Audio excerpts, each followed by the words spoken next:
इमरान खान ने तब अपनी पार्लियामेंट में कहा था विदेशी हस्तक्षेप हो रहा है और यहां की सरकार को गिराने के लिए अमेरिका साजिश कर रहा है। इमरान खान को किसी भी तरह सत्ता से बेदखल करना है। खुद इमरान खान ने 2019 में इस बात को बोला था कि मैं नहीं चाहता था कि हिंदुस्तान के साथ रिश्ते बेहतर हो, लेकिन बाजवा मुझ पर ऐसा प्रेशर बनाते थे। तरफदारी नहीं कर रहे हैं यहाँ पे इमरान की या पाकिस्तान की, लेकिन जो फैक्ट है, जो सच्चाई है, जो अमेरिका का काला चेहरा है, वो हम यहाँ पर एक्सपोज कर रहे हैं। जिस पाकिस्तान चाइना के दरवाजे पर, चौखट पर गया, उसने कहा कि भाई हमें परमाणु हथियार दीजिए ताकि हम भारत पर हमला कर सकें। उस दौरान चीन ने मना कर दिया पाकिस्तान को, दो टूक साफ मना कर दिया। ईरान में आसिम मुनीर क्या कुछ करने गए थे, इसकी भी पूरी की पूरी रिपोर्ट, एक पूरा कच्चा चिट्ठा इन आसिम मुनीर साहब का इस रिपोर्ट में निकला हुआ है। रिपोर्ट को लीक करने का जो मेन मकसद है वो 100 की सीधी एक बात, भारत और पाकिस्तान के बीच में तनाव वाली स्थिति पैदा कर दी जाए। ऐसा कोई सगा नहीं जिसे पाकिस्तान और अमेरिका ने ठगा नहीं, लेकिन इन दोनों ठगों में अगर एक ठग दूसरे को ठग ले जाए तो इसको क्या कहा जाएगा? महाठगी। जी हां, अमेरिका की तरफ से पाकिस्तान को ठगने का आज एक बहुत बड़ा खुलासा हुआ है, जिसमें पता चला है कि पाकिस्तान की सरकार प्रधानमंत्री नहीं चलाते। अब आप कहेंगे इसमें नई बात क्या है? पाकिस्तान की सरकार तो प्रधानमंत्री नहीं चलाते, वहां की सेना चलाती है, आर्मी चलाती है। बिल्कुल सही कहा आपने। लेकिन आज जो खुलासा हुआ है इसमें पता चला है कि पाकिस्तान की सरकार आईएसआई या वहां की आर्मी भी नहीं चलाती है, बल्कि अमेरिका चलाता है, कठपुतली की तरह वहां की सरकार को। बहुत बड़ा खुलासा हुआ। इमरान खान फिलहाल जेल में हवा खा रहे हैं। प्रधानमंत्री का पद उनका क्यों गया, यह बड़ा खुलासा हुआ। इससे भी बड़ा खुलासा और चिंता की बात भारत के लिए कि इस बड़े डॉक्यूमेंटेड खुलासे में यह बात सामने आई है कि पाकिस्तान की तरफ से चाइना से परमाणु बम मांगा गया था भारत पर हमला करने के लिए। आप कहेंगे कि भारत के खिलाफ तो पाकिस्तान वैसे ही कहता रहता है कि हम परमाणु बम संपन्न हैं, हम भारत को बर्बाद कर देंगे, तो फिर चीन के पास क्यों चला गया? बहुत बड़े बड़े खुलासे हुए। सारी रिपोर्ट एक एक करके आपको बताएंगे। विनीत त्रिपाठी मेरे सहयोगी मेरे साथ हैं। विनीत, ये बहुत बड़ा खुलासा हुआ है। पहले जरा अपने पड़ोसी की खबर बताते हैं या खबर लेते हैं। ये 2022 में जिस समय इमरान खान का फ्लोर टेस्ट होना था उस वक्त की बात है। ये अविश्वास प्रस्ताव से पहले की बात है कि एक सीक्रेट मीटिंग अमेरिका में हुई थी। मैं एक बार रोक रहा हूं हल्का सा, क्योंकि कई हमारे धुरंधर व्यूअर्स कमेंट भी करते हैं कि पता नहीं कहां से ये खबर आई है, कहां से बता रहे हैं। तो ये रिपोर्ट जो ऑथेंटिक रिपोर्ट है, जो अवेलेबल है, थोड़ा उसका सोर्स भी यहां पर बता दीजिएगा कि हम हवा नहीं कर रहे हैं। मैं उसके सोर्स पर आ रहा हूं। मैं ये बता रहा हूं कि ये जो इमरान खान ने अपनी पार्लियामेंट में कहा क्या था। इमरान खान ने तब अपनी पार्लियामेंट में कहा था कि हमारी स्वतंत्र विदेश नीति को विदेशी हस्तक्षेप हो रहा है और यहां की सरकार को गिराने के लिए अमेरिका साजिश कर रहा है। उस बात को वो कहते रहे, लेकिन अमेरिका लगातार तब 2022 में और 21 और 22 के दरमियान उसके हर बात को काटता रहा, डिनाई करता रहा कि नहीं ऐसा कुछ नहीं, ये सब आरोप बेबुनियाद है। लेकिन अब जो है ये डिप्लोमेटिक केबल ड्रॉप साइट में खुलासा हुआ, बकायदे पेपर सामने आए हैं जिसमें से वो बातचीत जो कि फ्लोर टेस्ट से ठीक पहले हुई, कि उसमें ये साफ साफ लिखा है कि ये किसी भी तरह फ्लोर टेस्ट पास नहीं होने पाए। अगर इमरान खान अविश्वास प्रस्ताव जीत गए तो ये समझ लो कि वाशिंगटन और इस्लामाबाद के रिश्ते बेहद तल्ख हो जाएंगे, हमारे आपसी सारे संबंध खत्म हो जाएंगे। इमरान खान को किसी भी तरह सत्ता से बेदखल करना है। तो ये इस खुलासे की मेन बात है। इसमें बहुत सारे दूसरी चीज जो आपने न्यूक्लियर का जो जिक्र किया वो भी इस खुलासे के अंतर्गत है। लेकिन मैं रविंदर जी यहां पर सबसे अहम बात यह है कि कैसे एशियाई देशों को ये विदेशी मुल्क आप किस तरह से हैम्पर करते हैं, किस तरह से आम लोगों को क्या लगता है कि भारत और पाकिस्तान के बीच बड़ा विवाद हो गया, चीन और ताइवान के बीच बड़ा विवाद हो गया, बांग्लादेश में लोग सड़कों पर आ गए, नेपाल में छात्र आंदोलन एकाएक फूट पड़ा। तो ये सब चीजें सुनने में आम लोग, लेकिन इंटेलिजेंस की अगर लैंग्वेज में और यहां इस तरफ अगर आप देखें तो ये प्रॉपर तरीके से सालों की मेहनत होती है, जब जाकर के ये इस पूरे प्लान को सीआईए ने, क्योंकि केवल एक एटीट्यूड कहें कि इमरान खान का एक जो एटीट्यूड था उसको लेकर अमेरिका, जो बाइडेन उनसे इतना नाराज थे कि कभी तो फोन से बातचीत नहीं हुई, कभी कुछ नहीं हुआ।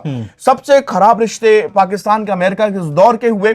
और कहा तो यहां तक भी जा रहा था कि बाजवा जो है, जो 18 से और 22 का जो टेन्योर था, उस दौरान बाजवा ही वो शख्स थे जो पाकिस्तान के सेना प्रमुख, सेना प्रमुख जो कि इमरान खान को प्रधानमंत्री तक लाए थे। और जो यहां पर सत्ता मुशर्रफ की गई थी और इस पर माफ कीजिए शरीफ की, तो उसमें भी बाजवा का बहुत बड़ा हाथ बताया जाता था। अब क्या है कि वो ये सब चीजें चलती रही। कहा गया कि बाजवा, रिपोर्ट्स ऐसी बताती रही कि भाई बाजवा चाहते हैं कि भारत के साथ में मित्रता हो। खुद इमरान खान ने 2019 में इस बात को बोला था कि मैं नहीं चाहता था कि हिंदुस्तान के साथ रिश्ते बेहतर हो, लेकिन बाजवा मुझ पर ऐसा प्रेशर बनाते थे कि हिंदुस्तान के साथ में आपको अच्छे रिश्ते करना चाहिए। और भी तमाम रिपोर्ट्स ऐसी आई जिसमें ये बताया गया कि जनरल बाजवा चाहते थे कि पड़ोसी मुल्कों में शांति हो और हम जो है बातचीत के रास्ते से आगे बढ़े और आतंकवाद पर नकेल कर दें। यही बातें अमेरिका को पसंद नहीं आ रही होंगी। लेकिन बाइडेन को ये बातें पसंद, भाई उनका खरबों का जो हथियारों का सौदा है, जो वेपन्स हैं, ये सब जंग लगने के लिए थोड़ी बनाए जा रहे हैं। और ब्रिटेन के में वहां पर एजेंसियों में जो कि इनको आज से नहीं दशकों से ब्रिटेन की सैन्य अकादमी में पाकिस्तान की सेना को ट्रेनिंग दी जाती है, सब कुछ वहां से होता है, लेकिन करोड़ों अरबों खरबों के हथियार ब्रिटेन से यहां पर आते हैं। तो अब आप ये सोचिए कि इस तरह से प्लान किया गया, क्यों? क्योंकि इमरान खान ने बस उनकी बात नहीं मानी, उनके कहने अनुसार नहीं चले। एक स्टेप वो उठा रहे थे कि शायद जिस तरह अटल बिहारी वाजपेयी ने एक स्टेप उठाया कि शायद हमारा जो पड़ोसी है वो दुश्मन है, दुष्ट है, दुष्ट प्रकृति का है, नहीं समझदार है। रोक कर जरा एक बार बता दूं यहां पर अपने व्यूअर्स को कि हम कोई हिमायत नहीं कर रहे, हिमायती नहीं है, हम तरफदारी नहीं कर रहे हैं यहाँ पे इमरान की या पाकिस्तान की। लेकिन जो फैक्ट है, जो सच्चाई है, जो अमेरिका का काला चेहरा है, अंदर का जो चेहरा उसका है, वो हम यहाँ पर एक्सपोज कर रहे हैं, जिसका खुलासा इस रिपोर्ट में हुआ है। तो बाजवा भी को भी अमेरिकी खेमे में जब चले गए और फिर इसके बाद में यहाँ पर सत्ता गिरती है इमरान खान की, उनको जेल, उनके ऊपर करप्शन के चार्जेस लगे और फिर वो आज तक आप देख रहे हैं हालात क्या है कि वो जेल के अंदर है, तमाम बीमारियों से जूझ रहे हैं, उनसे मिलने नहीं दिया जाता। और दुनिया का मानवाधिकार, और जब रूस और यूक्रेन के दौरान, जब रूस ने प्रिजनर्स यूक्रेन के अंदर हुए, तब आपने खूब मानवाधिकार में आवाज उठाई। आज यही सवाल इससे उठते हैं कि हम पाकिस्तान, जैसे आपने कहा कि ये कोई सगा नहीं है, इसने हर मोड़ पर हमको धोखा दिया है, जब हमने इससे दोस्ती के हाथ बटाए इसने हमारे पीठ पे छुरा भोंका है, ये सब इतिहास जानते हैं। लेकिन इनके पीछे भी कौन है, कौन सी वो ताकतें हैं रविंदर जी? इस चीज को जनता को, सभी लोगों को सोचना चाहिए कि क्या फटीचर मुल्क जिसके पास में अपने खाने के IMF के भरोसे बैठा हो, जो दुबई के भरोसे बैठा हो, जो अमेरिका के भरोसे बैठा हो, उसके पास इतने बड़े वेपन्स, इतने मास लेवल पे लड़ाके और इतने आधुनिक तरीके के, ये सब कहां से आते हैं? कौन प्रोवाइड कराता है? क्या ये इनके सरकार के पास इतना पैसा है कि 700-800 करोड़, हजारों करोड़ रुपए इसमें? लेकिन यहीं पर देखिए, भारत के पॉइंट ऑफ व्यू से अगर देखें, यहीं पर एक ट्विस्ट ये सामने आता है कि अमेरिका इस तरीके से यहां पर पूरी मदद कर रहा है। जैसा मैंने शुरुआत में ही कहा कि इस रिपोर्ट में एक और बड़ा खुलासा यह हुआ है कि पाकिस्तान चाइना के दरवाजे पर, चौखट पर गया, उसने कहा कि भाई हमें परमाणु हथियार दीजिए ताकि हम भारत पर हमला कर सकें। लेकिन चीन ने मना कर दिया। चीन ने मना क्यों किया, इस पर भी आएंगे, लेकिन जरा पहले इसको समझ लेते हैं कि पाकिस्तान के पास तो हथियार हैं परमाणु, और फिर वो उनके पास क्यों गया था। दुनिया में अगर परमाणु हमला आपको करना है तो आप 3 तरीके से करते हैं। आप समंदर के रास्ते से करते हैं, आप हवाई रास्ते से करते हैं, या फिर आप जमीन से मार करते हैं। भारत गिने चुने 3-4 देशों में है जिसके पास ये तीनों ही काबिलियत है कि आप तीनों जगहों से हमला कर सकते हो। भारत के पास ये भी काबिलियत है, सेकेंडरी फाइट की भी काबिलियत है। इसका मतलब यह हुआ कि अगर किसी दुश्मन मुल्क ने हमारे ऊपर परमाणु से हमला कर दिया, कोई न्यूक्लियर अटैक कर दिया, हमारा जिस जगह का नुकसान होगा तो फिर हम उसके ऊपर काउंटर अटैक कर सकते हैं। हमारे पास यह भी कैपेबिलिटी है, लेकिन यह कैपेबिलिटी और देशों के पास नहीं है, पाकिस्तान के पास नहीं है। तो पाकिस्तान चीन के पास गया यह कहने के लिए कि पाकिस्तान के पास समंदर से परमाणु हथियार छोड़ने की क्षमता नहीं है। पाकिस्तान को यह डर, पाकिस्तान के पास ये कहीं ना कहीं पूरी घबराहट है कि अगर भारत की तरफ से कोई हमला होता है, क्योंकि भारत लगातार पहले यही कहता था कि हमारे ऊपर अगर हमला होगा तो उसके बाद हम नामो निशान मिटा देंगे, लेकिन भारत के डॉक्ट्राइन में पिछले दिनों तब्दीली आई है और उसमें ये कहा गया है कि हम ऐसा कोई भी हिमाकत अगर करता है तो फिर हम इस्तेमाल भी कर सकते हैं, दिवाली पर इनको फोड़ने के लिए, सजाने के लिए नहीं रखा हुआ है। तो पाकिस्तान ने इसीलिए चाइना के पास जाकर यह कहा कि भाई हमारे पास ये काबिलियत नहीं है कि हम समंदर से न्यूक्लियर अटैक कर सके, सके तो हमको इसकी जरूरत है। और दूसरी बात ये डर उसको कि अगर उसके जो एयर बेसिस हैं या फिर जो उसकी जमीन के बेसिस हैं वहां पर अगर हमला करके भारत कोई नुकसान पहुंचा देता है, जिस तरह से हमने अभी किराना हिल्स में देखा भी जो नुकसान पहुंचाया गया, जो खुलकर बात पूरी तरह से नहीं आई लेकिन पूरी दुनिया इसको एक तरह से ओपन सीक्रेट के तौर पर जानती समझती है, तो पाकिस्तान वहां पर चाइना के पास जाकर कहता है, लेकिन चीन ने मना कर दिया। चीन ने मना इसलिए कर दिया क्योंकि आज की तारीख में वो जानता है भारत के साथ इतना प्यार है, दुलार है, इतने अच्छे संबंध हैं, ये कारण नहीं है, क्योंकि उसको पता है कि अगर वो ऐसा करेगा, ऐसी मदद करेगा तो फिर भारत चीन के रिश्ते और भी तल्ख हो जाएंगे और भी उसमें कड़वाहट आ जाएगी और बाकी दुनिया के देश भी इस चीज को देखेंगे। हालांकि आज की डेट में कोई भी किसी का सगा नहीं है। तो उस दौरान चीन ने मना कर दिया पाकिस्तान को, दो टूक साफ मना कर दिया। यह भी बड़ा खुलासा हुआ है। तो एक तरफ अमेरिका पूरी खुलकर मदद करता हुआ दिखाई देता है, उसकी एजेंसी MI6 जो कि हिडन तरीके से काम करती है वो दिखाई देती है, और तीसरी तरफ ये भी दिखाई देता है। और आसिम मुनीर अभी जो आज की डेट में सर्वे सर्वा बने हुए हैं, उनकी भी एक खबर आई है कि वो भी ईरान का दौरा उन्होंने गुपचुप तरीके से 2019 में किया था और कई सारे वहां पर उन्होंने बातचीत की। जो आज बिचौलिए बने फिरते हैं, जो आज बातचीत कराने के लिए जा रहे हैं अमेरिका और ईरान के बीच में, ईरान में आसिम मुनीर क्या कुछ करने गए थे इसकी भी पूरी की पूरी रिपोर्ट, एक पूरा कच्चा चिट्ठा इन आसिम मुनीर साहब का इस रिपोर्ट में निकला हुआ है। बिल्कुल। और एक चीज आपने बहुत इंपॉर्टेंट यहां पर कुछ पॉइंट्स रविंदर जी उठाई, जो न्यूक्लियर वाला,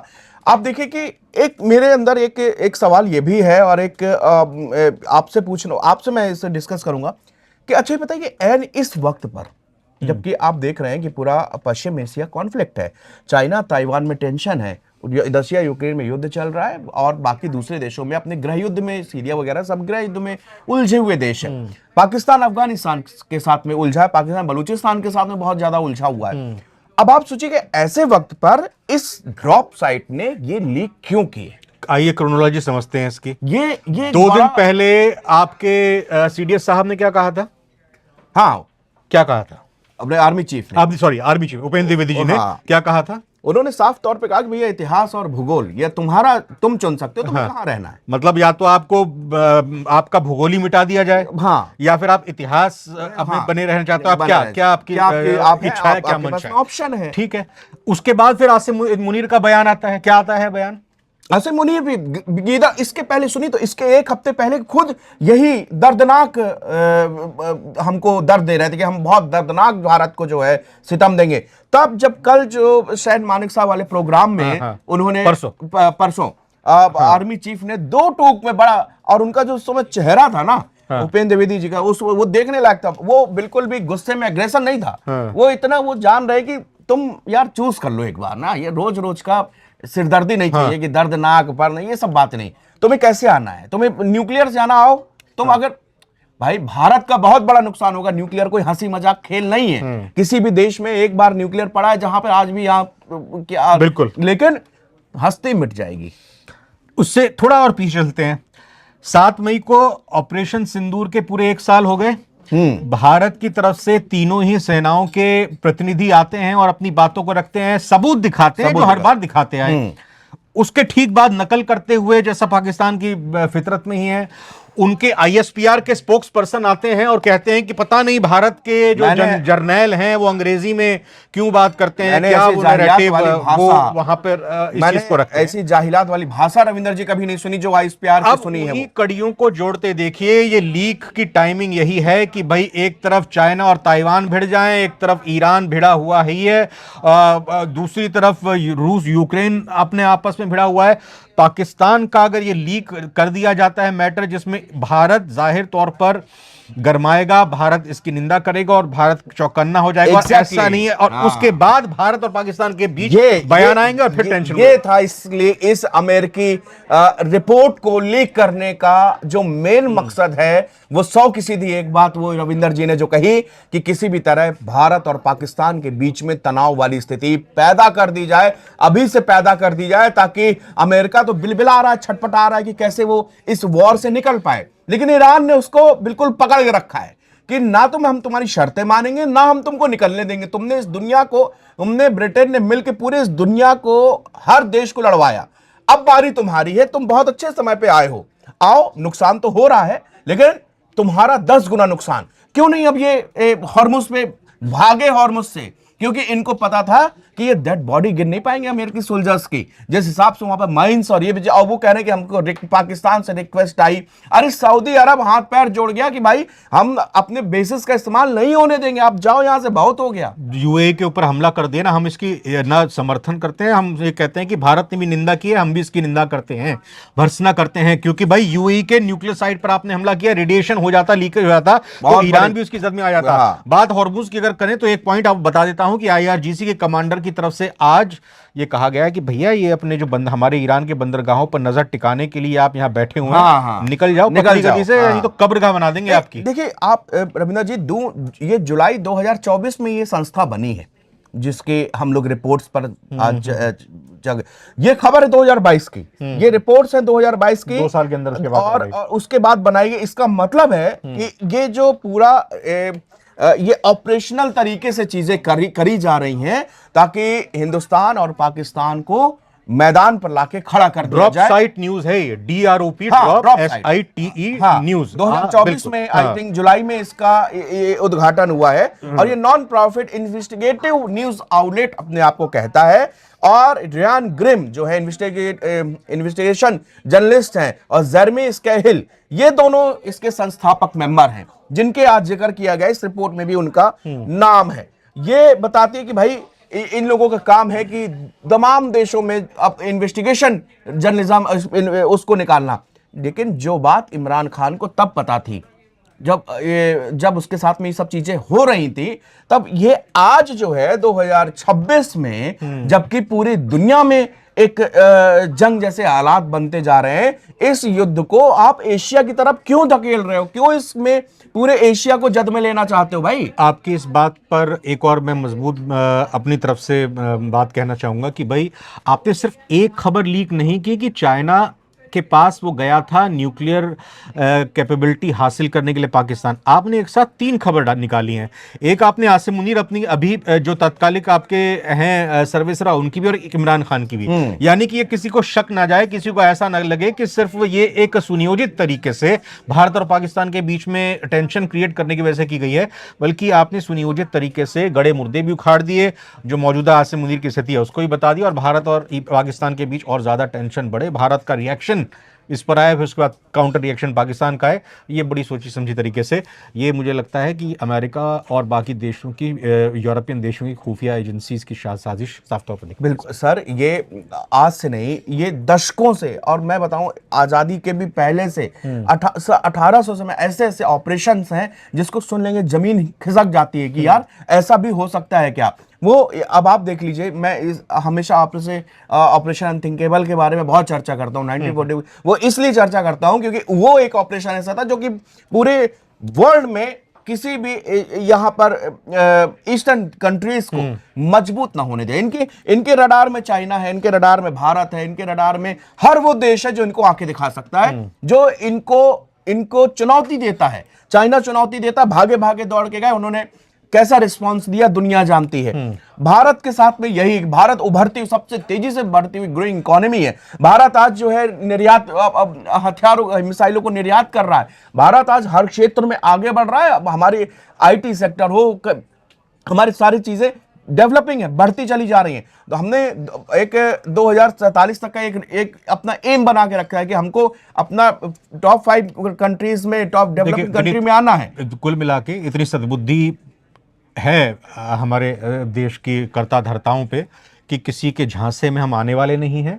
लेकिन अगर कोई हमें फंसाने की कोशिश करेगा, कोई किसी तरह की गलत हरकत अगर करेगा, या कोई किसी तरह की चालबाजी या बदमाशी करेगा, तो फिर उसको कैसे सबक सिखाया जाना है उसको भी हम बखूबी जानते हैं, और उसको माकूल जवाब भी मिलेगा। तभी हिंदुस्तान में इनकी पैंतरेबाजी वो एक बार चल गई 47 में, वो एक पैंतरेबाजी चली और वो सक्सेस हो गए। लेकिन उसके बाद में नॉर्थ ईस्ट, नागालैंड, खालिस्तान, कितने, जम्मू कश्मीर, इन सब रीजन्स को तोड़ना चाहते थे किसी भी तरह। लेकिन हिंदुस्तान एकजुट है, यहाँ की जनता समझदार है, जानती है, समझती है, और जब बात देश हित की होती है तो सारी राजनीति धरी की धरी, साथ ही जाति पंथ, जो इतने सारे लोग कहते हैं कि भाषा, ये वो, हिंदुस्तान पूरा एक मुट्ठी के जैसे एकजुट होता है और जवाब देता है। और यही समझने की चीज है कि दरअसल रियल थ्रेट कौन है, कौन चाहते हैं कि हिंदुस्तान के अंदर ऐसी चीजें हो, हिंदुस्तान का विकास रुके, हिंदुस्तान के अंदर ऐसी चीजें हो, बिगड़े हालात, और फिर जो है ये लोग बैठ के तमाशा देखें और उस तमाशे के बाद में आपको राहत का पैकेज बढ़ाए, यूएस एड भेजे और ब्रिटेन एड आएगी, दुनिया की एड आएगी कि, लेकिन हिंदुस्तान समझता है। और मेरी यही वही इस सब रिपोर्ट्स में सर यही रहता है कि कम से कम इंसान, आम आदमी तक ये बात पहुंचे, आसान भाषा में पहुंचे कि ये इनका दरअसल मकसद क्या है। और आपने बहुत अच्छी बात की क्रोनोलॉजी की, ये इस समय ऐसे क्रुशियल टाइम पर ये रिपोर्ट क्यों जारी गई, बस सीधा सा एक जवाब कि हिंदुस्तान और पाकिस्तान को ये लोग लाना चाहते हैं आमने सामने, ताकि एशिया में एक बार फिर से अशांति भड़के और सारे देश ये युद्ध की आग में झुके रहें जैसे खुद झुके हैं। Thank you.